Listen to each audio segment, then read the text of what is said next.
you take the lessons learned from last week and move forward. Take one day at a time. We play all three Western Division teams, as you mentioned, starting with a great San Diego State team.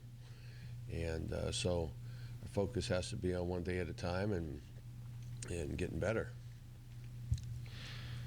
What was the hardest thing to swallow about the loss the other night on your home field? Well, I think obviously the loss in general. I was proud of our team coming back from 28-14 to take the lead. And, a couple key penalties really hurt us. But just, when you work so hard and guys fight back and, you put yourself in a position and then it doesn't happen, that's always disappointing. Not discouraging, but disappointing.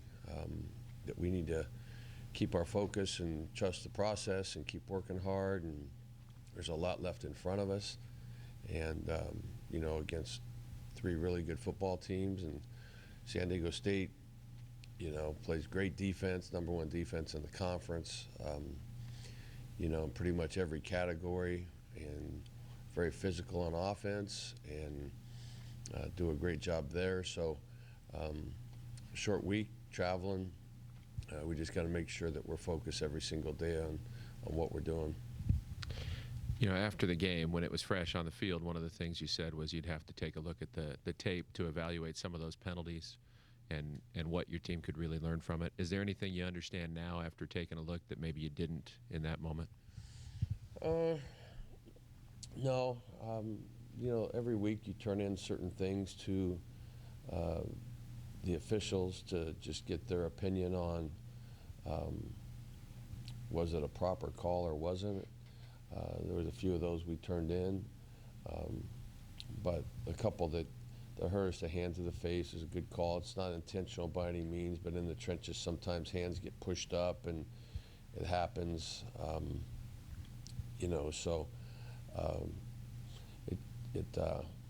We had a chance. We made a good goal line stop there on defense, and we had a chance on third and a yard to make a first down, and we didn't execute properly. We didn't block at the point of attack the way we needed to, and they made a play, and we had to give the ball back, and so that was a key play. The officiating thing, we just. For us to have 11 penalties is really uncharacteristic. It was spread everywhere, really. I mean, it was in all three phases of the game. There's never a timely penalty by any means, but some of us put us in long yard situations, and some of them gave them a chance to move the ball down the field and put them in a better position. And, realizing that had you gone for it and not gotten it, they would have started out in field goal range with a chance to win the game. But was there any consideration to going for it on 4th and 1 after Hokett was stopped on 3rd and 1? From our 13-yard line? No. People have been asking me, so I'm passing the question on. Yeah, I thought about that all night, about it. We had lost yardage on the play, actually. And so... backed up on your 13-yard line, they're already where they need to be to win, or kick a go-ahead field goal.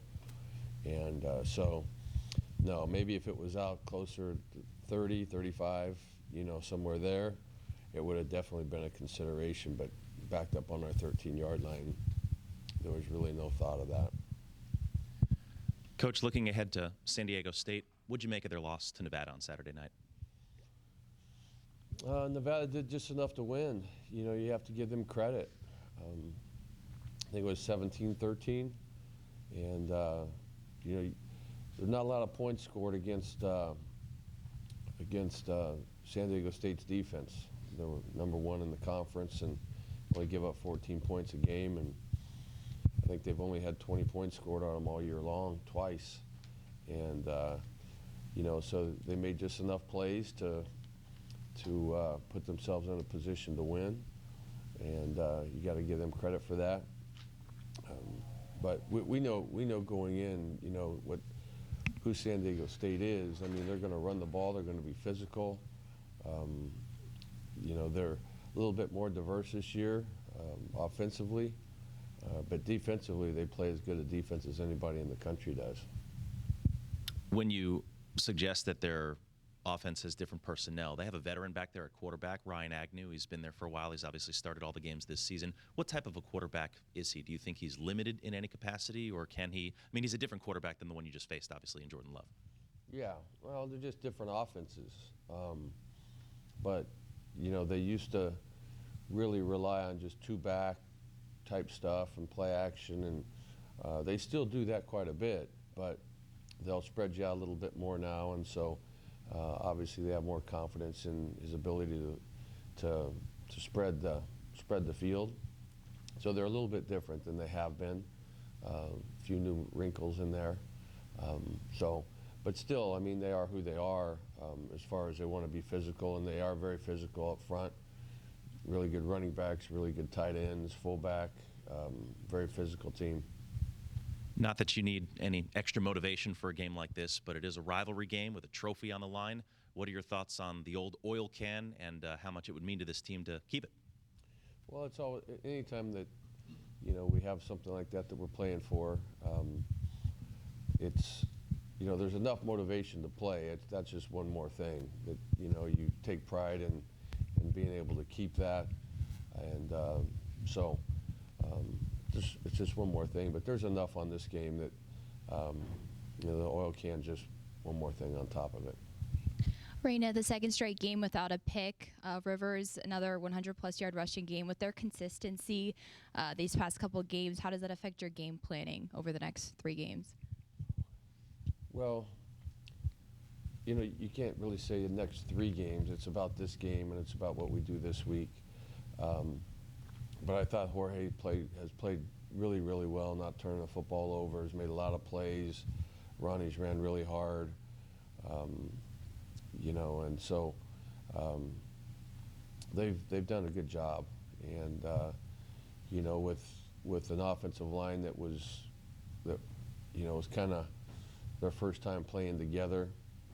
I thought Jorge did a really nice job of manufacturing things with his legs and making some big key throws. And I thought Ronnie ran really hard. And so we're going to need the same thing this week. And you've played unbeaten Minnesota, the top offense in Hawaii in the league. Now you're facing the top defense. How would you rank this game in terms of like the most challenging in the season? Every game's challenging. It's the most challenging this season because it's this week.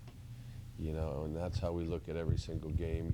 Each week is a big challenge, and you know, you have to play your A game every week against who we're playing, and it's no different this week. San Diego State's a great football team, and you know, they deserve to be where they are, and it's a huge challenge for us.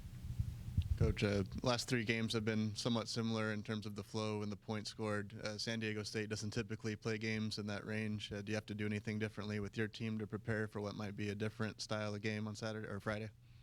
Yeah, each week is different. You know, each week the different teams that you come in, you know, whether it be Hawaii, whether it be Utah State's tempo, whether it be San Diego State's physical downhill style. Each defensive schemes are, you know, they're different, and so every single week is new, you know, and there needs to be game plans that go in and put our kids, you know, as coaches, do our best to put our kids in a position to be successful and we can execute. In different situations the last 3 weeks also, defense giving up 500 yards and over 37 points. Just what's your overall outlook of where that group is at so far this season and what they need to do to maybe turn the corner in this final stretch? Well, we need to, you know, we've given up some big plays. We got to eliminate the big play, and you know, because we've let some big plays happen, and you know, we've played some pretty good guys that can throw the ball down the field and do some things, but still, it's can't allow the big plays and you know, try to limit the points. You know, it's very difficult every week to try to outscore everybody. Is there any update on Q Woodley? On who? Q Woodley?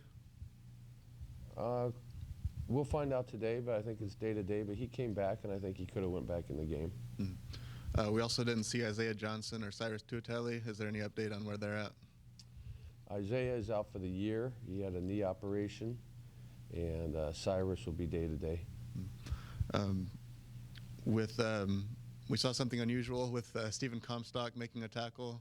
Can you describe what that decision was and how he performed in the opportunity? Well, he's just such a competitor. You know, he wants to be on the field, and he's such a tough kid, and you know, to find a place for him to be able to contribute to the team, he was very excited about it, and you know, was able to go down there and do a good job. And you know, he's a team player all the way, and he just, you know, you get to the point at this time of the year where you get a lot of guys that are banged up, and so you're kind of looking for people that are eager and willing and want to help contribute in any way they can, and he's one of those guys, and he's a dependable guy. He's a guy that you know is going to give everything he has. We got to see Kwame Jones make his debut as well. Your analysis on how he performed, especially with Isaiah missing the game? Yeah, Kwame did a good job. Did a good job. It was nice to see him back in there. He got a sack.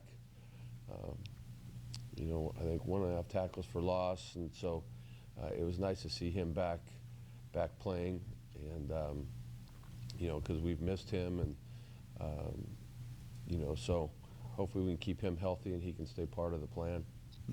You're in a situation where you could play anywhere from 3 to 5 games going forward. How do you approach the redshirt rule and what you might or may not do with that going forward? It depends on which person you're talking about. There's quite a few guys some guys have played 1 game, some guys have played 2, some have played 3, some have played 4.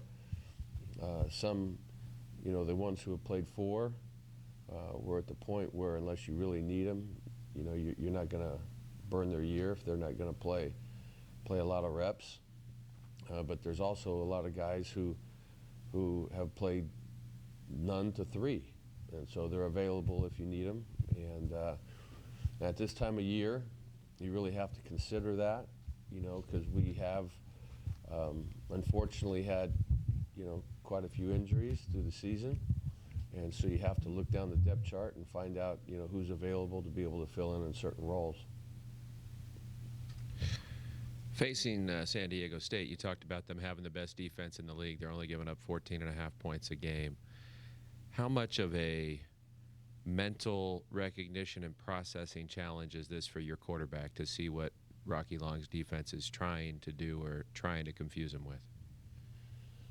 Well, it's always a challenge playing against them. They're very sound. They do a lot of things. They play very, very hard. But you know, they're really sound. They don't give up big plays. You have to earn everything that you get against them. And, you know, that's evident by looking at their stats. You know, I think they're number 1 in scoring defense, number 1 in rushing defense, number 1 in total defense. You know, so they do an excellent job. And, you know, so it's, you know, no one really takes the ball and just moves it up and down the field on them, that's for sure. You know, so you have to be patient. You have to make sure that, you know, we try to win a field position game. You know, it's going to take all 3 phases of the game, you know, offense, defense, and special teams to be able to be successful against them because they're very sound in what they do. What gives you the most confidence or hope that this team can be a championship team? Because the opportunity is still there. I mean, even though there's been some of these heartbreaking close losses, if you win all 3 games, you're in the Mountain West Championship game again. It's right there in front of you. So what tells you that this team can make that happen? Well, it's just how we're gonna prepare, you know, every day. You know, I mean, I'm not gonna go out there and say that that's gonna be us. I mean, we're gonna take one day at a time, and we're gonna work our hardest to put people in position to be successful. And you know, but there's a lot of football left still at this time of the year in November, and you're in a place where, you know, if you can execute and you're fortunate enough to be successful, then it's 1 week at a time, you know, and each week there's a lot riding on each week. And you know, but every team we play is a very good football team, And so we can't look ahead, I think it's important to know that those things are still there, but it really means nothing if we don't come to work tomorrow ready to play and ready to practice hard, and it's not just going to happen. It's going to be about execution and taking one play at a time and one day at a time, and putting ourselves in a position to hopefully be successful. They're all going to be tight games. Any other questions, Coach? All right, thank you, Coach. All right, thanks. It's Coach Jeff Tedford. His Dogs take on the Aztecs Friday night, 6:30. You can hear much more from him Wednesday night from 6 to 7 at the Doghouse Grill with the Coach Jeff Tedford Show. 6:30 Friday night. The Bulldogs are 4-5, 2-3 in the Mountain West. The Aztecs 7-2 overall, 4-2 in conference play. They dropped from the top 25 after